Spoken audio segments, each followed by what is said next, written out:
Hey guys, Inspector Vlog. Previously dun sa video natin, meron tayong unbox na itong 50 Gen, 50th anniversary ng Voltus 5 Shogokin. Okay. So, tuloy unbox. Okay. So, guys, ngayon, sabi ko nga, i-detail naman natin yung second unit o yung second parts ni Voltus 5. Okay. Sa nakakaalam guys, alam niyo lang, Bolt Bomber. Okay, ito yung guys, no? Alam ba tong 50 series niya? Ito ba ay plastic, bakal, or what? Actually guys, plastic siya, pero may pagka-alloy. Matigas siya. Oh?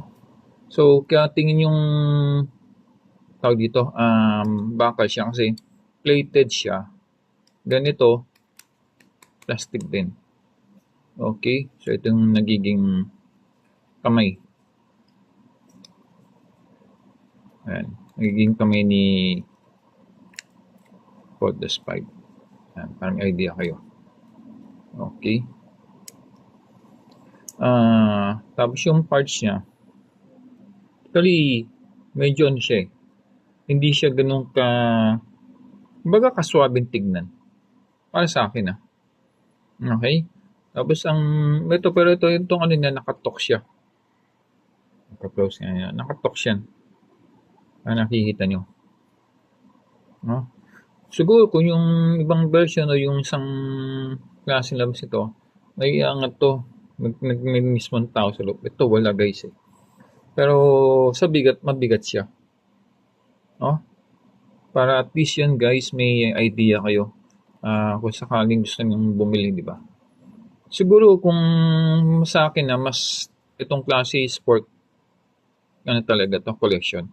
Kung lilaro nyo, ingatan nyo kasi tingin ko may possible na mag-fade yung ano niya. Kasi parang plated lang siya eh. In the long run, baka ayun na nga, feel ko lang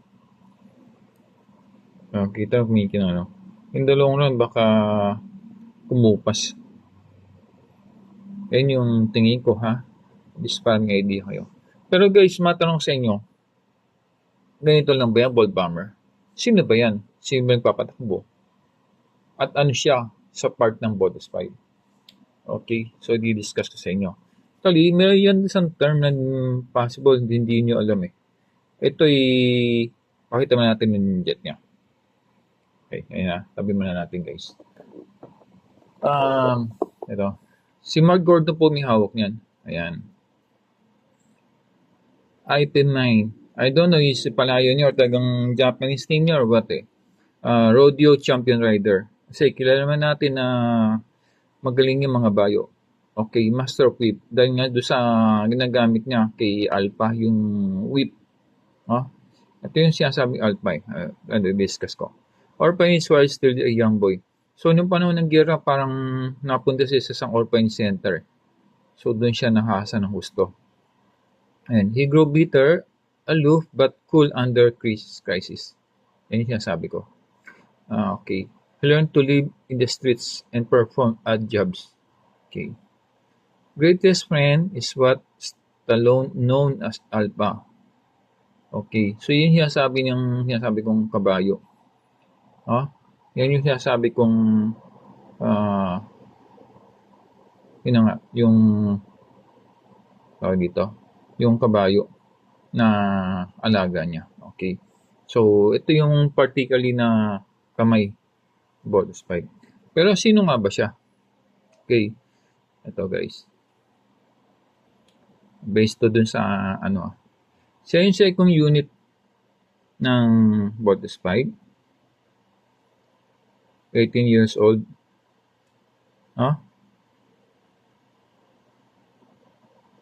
Tapos ang birthday niya, it's March 18. Attempt natin yung wifi.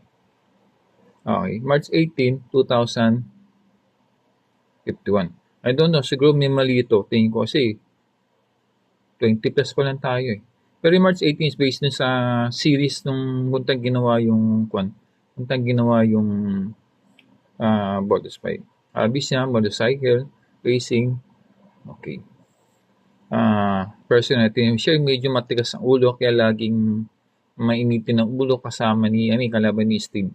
Rebellious and deeply cares for his team. Pero nag-aalala siya lagi sa team. Pag oras na kailan mag-bolting, pupunta ka agad siya sa Camping Falcon para mag-bolting. Hindi rin siya maasahang, maasahan niya lagi siya na nandun lagi kahit anong may away yan. Hindi rin siya maasahan na magtatampuhi, walang hindi yan. Position pilot of Bolt Bomber. Yan yung, isa Bolt Bomber siya. Pilot of Bolt Bomber. Specialty, hand-to-hand combat and long-range attack. Okay?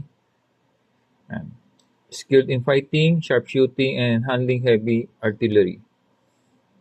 English name Bolt Bomber. Function forms the arm of Boltus 5. Obviously, yan yung kamay ni Boltus 5. Bomber missile sa kanyang gagaling. At the same time, chain knuckle, pang long range niya. Then, ground fire. Siya din pala may hawak nun. Yung galing sa tama yung muusok. Tama?